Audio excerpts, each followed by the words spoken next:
Upaya Kalimantan Tengah untuk berpisah dari Kalimantan Selatan sudah dilakukan beberapa kali oleh para intelektual Dayak di masa lalu. Hanya saja, upaya tersebut mengalami banyak sekali kendala.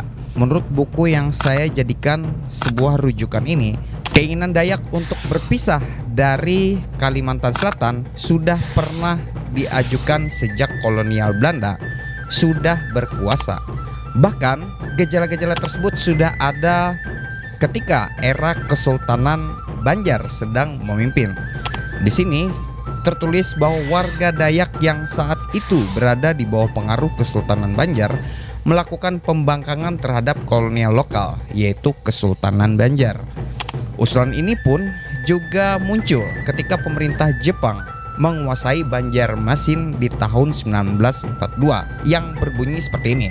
Cita-cita Dayak merdeka dari hegemoni Banjar buyar manakala Jepang datang tahun 1942, dan cita-cita itu untuk sementara terabaikan. Apa yang menjadi penyebab utama suku Dayak ingin sekali berpisah dari Kalimantan Selatan hingga membuat sebuah provinsi, yaitu Kalimantan Tengah? Di sini kita akan membahas secara lengkap apa penyebab dari keinginan atau hasrat tersebut, dan seperti apa cara mereka untuk mendapatkan provinsi yang mereka damba-dambakan, sehingga terbentuklah 4 provinsi, yaitu Kalimantan Barat, Kalimantan Selatan, Kalimantan Timur, dan Kalimantan Tengah. Sebelum kita masuk ke segmen pembahasan, ada baiknya kamu mengklik like dan juga subscribe channel ini agar channel ini tetap terus berkembang. Saya masih menyarankan kamu untuk membeli buku yang saya gunakan sebagai sebuah bahan untuk pembuatan dari video ini dengan cara melakukan pemesanan langsung di Facebook daripada penulisnya, yaitu Facebook dari Bapak Hadi Saputra, yang linknya saya sematkan di kolom deskripsi yang ada di bawah dari video ini. Jadi untuk menjawab pertanyaan kenapa Kalimantan Tengah atau suku Dayak ingin berpisah dari Kalimantan Selatan, tertulis di buku ini adalah sebagai berikut. Mahir Mahar yang saat itu merupakan aktivis andalan Dayak mengatakan bahwa wilayah Dayak adalah penyumbang sebagian besar ekspor karet di Kalimantan Selatan. Kenapa hanya wilayah Banjar saja yang mendapatkan manfaat dari program pembangunan seperti jalan dan pendidikan? Kemudian jawaban lain yang bersumber dari buku ini mengatakan bahwa kehadiran politisi Dayak adalah hasil dari sebuah kegelisahan para intelektual Dayak yang merasa mereka tidak mendapatkan panggung dalam arena perpolitikan pada medio abad ke-20 di Kalimantan. Jadi itu adalah sebagian kecil alasan mengapa Provinsi Kalimantan Tengah ingin berpisah dari Kalimantan Selatan. Dan bagaimana cara orang Dayak bisa mewujudkan Provinsi Kalimantan Tengah berdiri otonom sepenuhnya? Sebetulnya banyak sekali tokoh yang terlibat atau nama-nama besar yang terlibat dalam pembentukan Provinsi Kalimantan Tengah. Nah, tetapi karena saya menggunakan rujukan dari buku Bapak Hadi dan Pak Darius Debut ini, maka kita akan menggunakan sudut pandang yang sama, di mana mereka menceritakan pembentukan Kalimantan Tengah itu berdasarkan dari cerita seorang kombatan Dayak, yaitu Christian Simbar. Jadi di sini kita akan melihat seperti apa kontribusi dari seorang Christian Simbar dan GMTPS ketika Provinsi Kalimantan Tengah berdiri di tahun 1957. Sebelum kita masuk ke tokoh dari Christian Simbar dan GMTPS-nya, saya ingin sedikit berbeda dari buku ini ya. Nah, di awal-awal saya akan menceritakan background dari seorang Ibnu Hajar terlebih dahulu. Karena di pertengahan dari cerita Christian Simbar ini nanti akan termuat kalimat yaitu Darul Islam dan DITII-nya. Khawatirnya sebagian dari kamu itu salah mengartikan mengenai Darul Islam ini dan juga ideologinya mengenai negara Islam yang akan diucapkan di pertengahan dari video ini. Jadi saya khawatirnya nanti kalian memiliki persepsi yang berbeda dari apa yang ingin saya sampaikan. Pada tanggal 19 April 1920 di Desa Ambutun di Kalimantan Selatan, lahirlah seorang anak laki-laki bernama Angli yang kelak dikenal sebagai Ibnu Hajar bin Umar. Ayahnya berasal dari Ambutun, sementara ibunya bernama Hadijah yang bersuku Dayak. Sebelum kemerdekaan Indonesia, Ibnu Hajar bekerja sebagai petani dan pencari madu. Ketika Indonesia merdeka, Ibnu Hajar bergabung dengan Tentara Nasional Indonesia dengan pangkat Letnan II. Namun nasibnya berubah pada akhir tahun 1949 ketika pemerintah melakukan reorganisasi atau perbaikan baik dari struktur maupun dari segi personil yang ada pada saat itu. Ibnu Hajar yang buta huruf terkena dampak rasionalisasi dan dikeluarkan dari tentara. Jadi pada saat itu Tentara Nasional sedang memperbaiki kualitas dari tentara yang ada di Indonesia. Dan Ibnu Hajar, singkat cerita, itu dikeluarkan dari kesatuan ini dikarenakan Ibnu Hajar itu dikenal sebagai seorang yang buta huruf atau bisa disebut dengan tidak bisa membaca gitu ya. Merasa kecewa dan tertindas, Ibnu Hajar memutuskan untuk memberontak. Pada Maret 1950, ia bersama dengan 60 pengikutnya menyerang pos TNI. Pemberontakan ini dengan cepat menarik lebih banyak pengikut, dan dalam waktu singkat pasukannya bertambah menjadi 250 orang. Kenapa seorang Ibnu Hajar memiliki banyak sekali pengikut pada saat itu?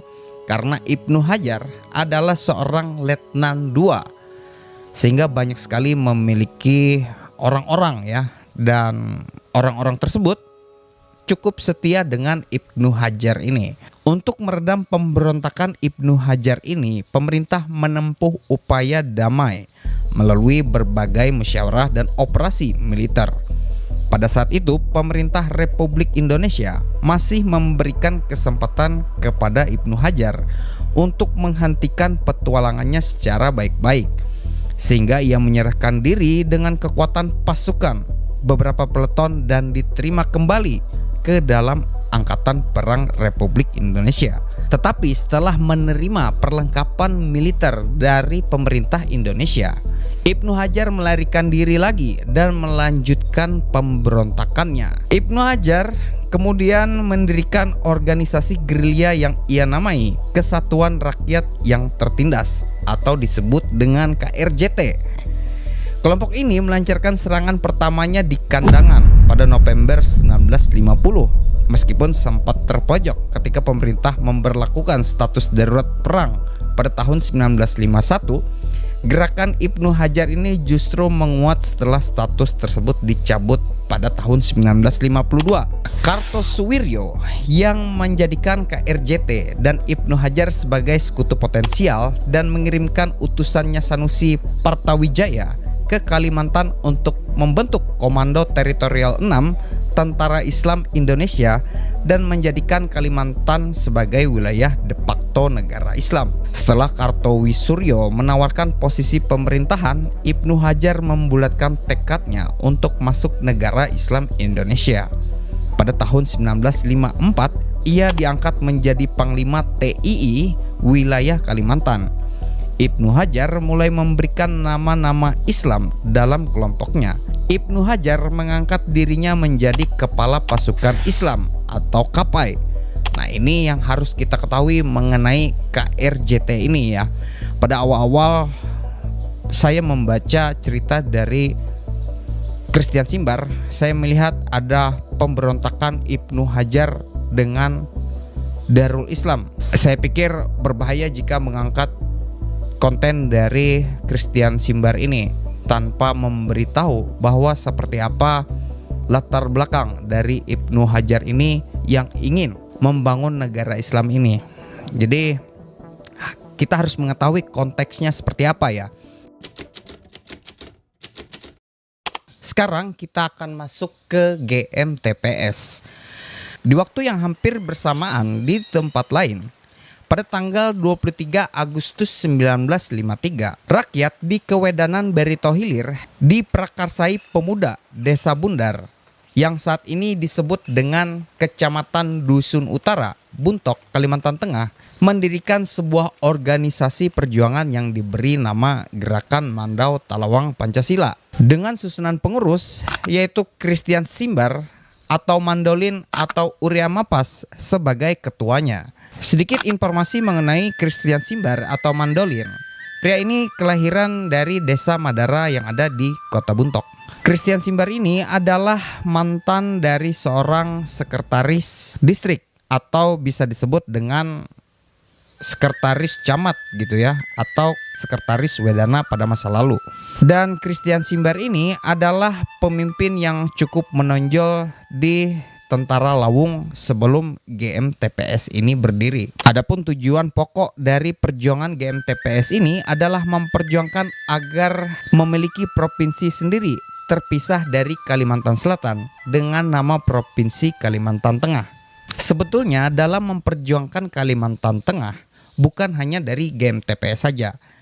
Sahri Andung memperjuangkan Kalimantan Tengah dengan caranya sendiri dan membentuk Serikat Kaharingan Dayak Indonesia, organisasi yang didirikan di Tangkahen pada 20 Juli 1950. Memiliki basis yang cukup luas, terutama atau yang terbesar di Sungai Kahayan. Pergerakannya lebih ke arah politik, maka GMTPS ini ke arah organisasi masyarakat semi militer, tetapi memiliki arah yang sama, yaitu pembentukan Provinsi Kalimantan Tengah.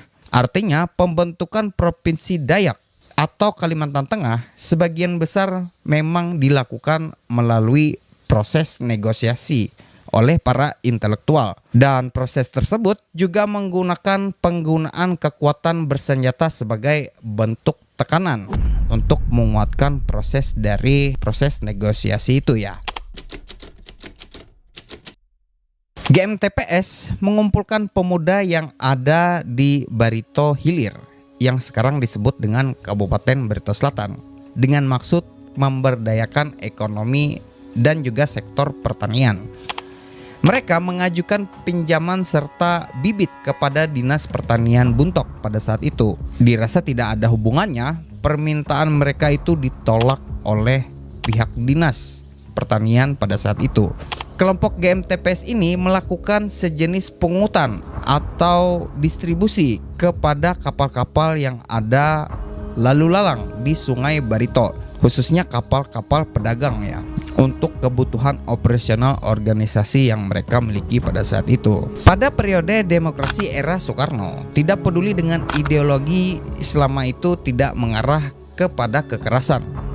Kampanye tentang Provinsi Kalimantan Tengah tidak terlalu digubris oleh pemerintah pusat, dan baru menyoroti GMTPS ketika mereka melakukan aksi perampokan kapal Cina Guinwan 2 di sekitar Kampung Kalahien tidak jauh dari Kota Buntok di tahun yang sama ketika GMTPS baru saja berdiri, yang menewaskan 2 orang etnis Tionghoa saat itu.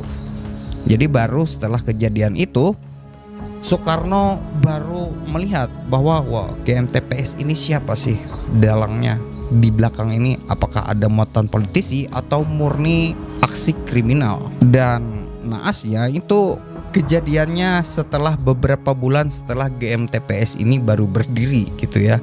Lalu atas dasar itulah polisi melakukan penangkapan terhadap beberapa orang yang diduga terlibat dengan aksi tersebut di markas GMTPS di Desa Bundar. Alhasil markas mereka diobrak-abrik oleh aparat militer pada saat itu dan menangkap 4 orang, yaitu kerabat dari Mandolin atau Simbar ini sendiri. Di beberapa catatan penulis, penggerebekan ini menelan beberapa korban jiwa, diantaranya seorang siswi perempuan, dan 2 orang mengalami kritis setelah penggerebekan itu ya. Jadi ada aksi kekerasan di sini. Mandolin atau Christian Simbar menganggap ini sebagai sebuah tantangan terbuka pada saat itu. Maka pada pagi Minggu, tanggal 22 November 1953, Simbar dan ratusan pengikut Dayaknya menyerbu Kota Buntok. Mereka membebaskan rekan mereka yang dipenjara Tapi dalam proses pembebasan itu, mereka membunuh 6 polisi serta 6 anggota keluarga polisi tersebut, termasuk 3 anak dalam kejadian itu. Kemudian kelompok ini melarikan diri dengan senjata yang dirampas dari gudang senjata polisi yang ada di Buntok pada saat itu. Dan karena kejadian ini, mereka mendadak memiliki pamor yang cukup booming atau bisa disebut viral saat itu ya, di media massa maupun di media cetak di era-era itu. Tidak ingin memperkeruh suasana, maka pihak pemerintah tidak lagi melakukan pendekatan bersenjata, melainkan pendekatan persuasif. Jadi pemikiran saya dulu setelah Indonesia merdeka, saya pikir Indonesia itu baik-baik saja ya. Ternyata Indonesia itu cukup barbar sekali, karena banyak sekali perlawanan terhadap pemerintah yang pada saat itu menggunakan senjata api, dan jenisnya itu seperti kita melihat sebuah gerombolan kartel gitu ya. Jadi jauh dari pemikiran saya. Singkat cerita, Simbar menyatakan kelompoknya bukanlah sampah masyarakat. Dia sendiri mantan seorang pejabat pemerintah lokal. Simbar mengajukan pembelaan yang sangat ideologis atas tindakannya. Dia mengatakan karena didorong oleh rasa ketidakadilan yang diderita oleh orang Dayak selama ini, serta menentang korupsi dan juga teror para kelompok pemberontak Islam pimpinan Ibnu Hajar. Ia dan anak buahnya akan sukarela menyerahkan diri asalkan mereka direkrut menjadi polisi atau menjadi tentara. Sebuah kesepakatan telah dibuat untuk Simbar. Hari berikutnya, Simbar menyerah bersama dengan 129 pengikutnya. Semua dibawa ke Banjarmasin, di mana mereka mengaku mengambil bagian dalam serangan Buntok untuk dibebaskan dari semua tuduhan tersebut.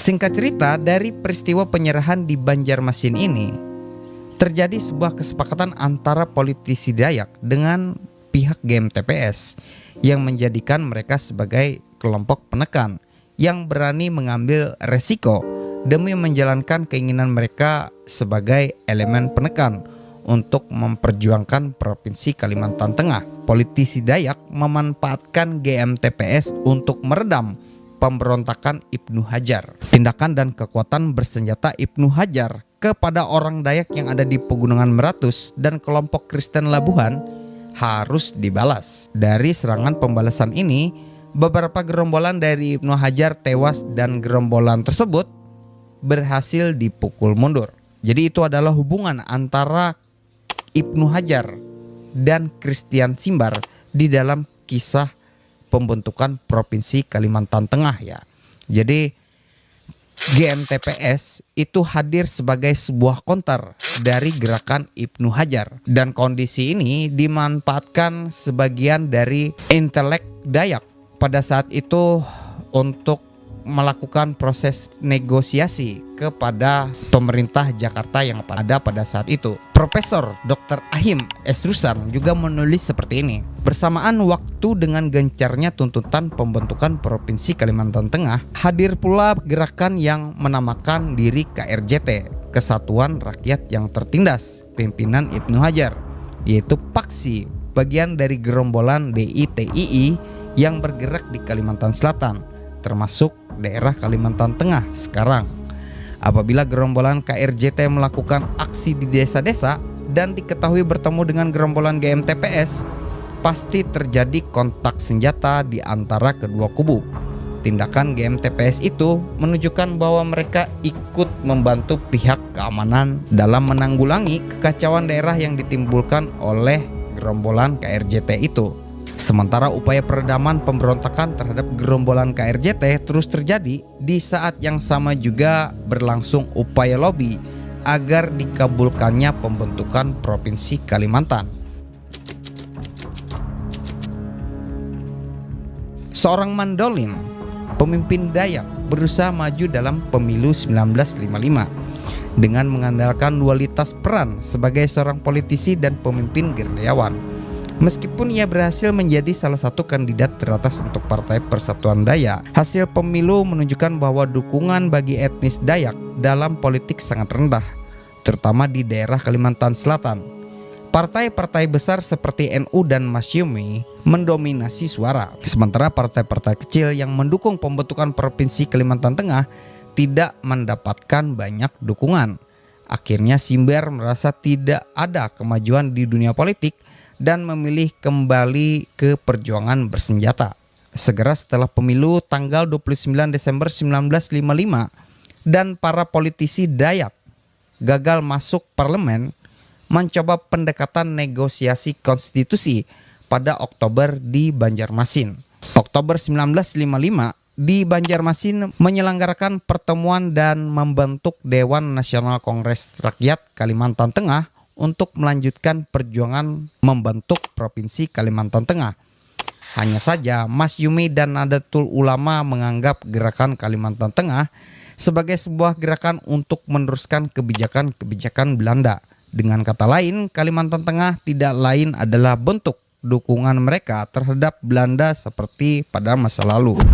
Tuntutan untuk Provinsi Kalimantan Tengah pada saat itu tidak digubris sama sekali oleh pemerintah pada saat itu, sehingga para kaum intelektual Dayak pada saat itu langsung menghubungi Christian Simbar yang saat itu berada di markasnya yang berada di Bundar.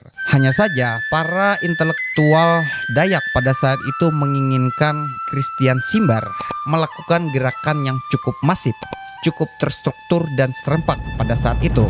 Dengan kata lain, yang dulunya GMTPS ini adalah partner dari pemerintah untuk menekan pemberontakan dari Ibnu Hajar ini. Ketika undang-undang tersebut keluar, GMTPS ini malah balik untuk melawan pemerintah sebagai bagian dari upaya agar pemerintah membentuk Provinsi Kalimantan Tengah. Maka GMTPS menghubungi SKDI yang dipimpin oleh Sahari Andung untuk bergabung dengan GMTPS dan melakukan sejumlah serangan-serangan yang cukup fatal dan membuat pemerintah kalang kabut pada saat itu. Sehingga terciptalah GMTPS yang cukup kuat dan memberikan pengaruh dalam proses negosiasi yang dianggap buntu pada saat itu. Jadi seperti apa serangan yang diberikan oleh GMTPS pada saat itu, sehingga membuat pemerintah mau tidak mau harus mengabulkan keinginan dari para politisi Dayak pada saat itu. Di tahun 1956 di bulan Februari, serangan pertama di Muara Teweh, Mandolin bersama 200 orang bersenjata datang dengan meminta beras kepada pejabat pemerintah setempat. Beberapa minggu kemudian dikabarkan di Amuntai Utara, Christian Simbar bersama dengan 20 orangnya menyerang poliklinik yang ada di Amuntai dan serta membakar kantor camat setempat.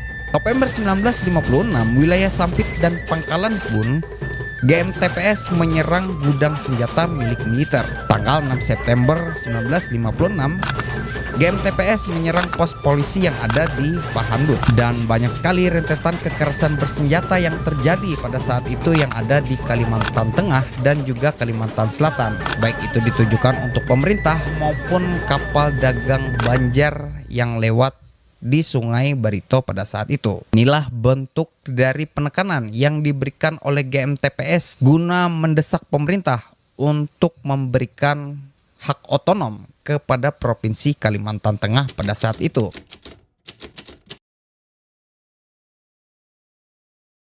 Singkat cerita, Provinsi Kalimantan Tengah itu berhasil berdiri pada tanggal 23 Mei 1957.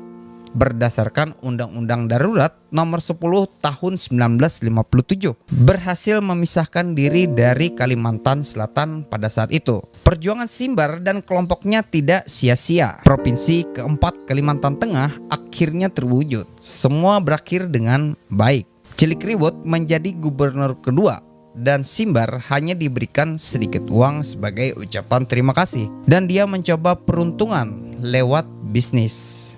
Tidak ada bakat untuk bisnis, akhirnya membuat ia menderita kebangkrutan dan merasa diacuhkan. Pada tahun 1961 ia kembali ke hutan dengan masih membayangkan bahwa ia akan berhasil secara politik dengan pengalamannya berjuang. Sementara yang lain menikmati kontribusi Simbar yang tanpa lelah melobi Jakarta. Dia telah melewati masa untuk bisa berharap menjadi gubernur setelah masa cilik ribut itu berakhir, dan ini membuatnya marah.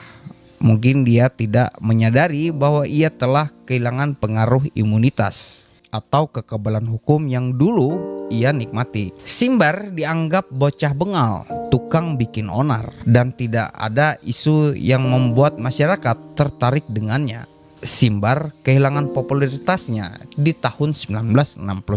Atas peristiwa itu, Simbar dikabarkan ditangkap dan ditahan sebagai seorang pesakitan di penjara militer di Balikpapan. Adiknya Simbar, yaitu Damang Bubu Simbar, menyesalkan di mana pemerintah melupakan kohort atau akar mereka sendiri, dan di mana sang pejuang harus tersisih dari daerahnya. Banyak yang menduga ia mati dieksekusi oleh militer di Balikpapan. Namun semua kabar tersebut dimentahkan setelah bertahun-tahun lamanya dan nampaknya dirahasiakan oleh pihak keluarga, di mana pria bernama Christian Simbar menyembunyikan identitasnya menjadi Suryatim alias Pak Kasim. Dikatakan pihak kedokteran memiliki ciri-ciri identik dengan Simbar selama ini.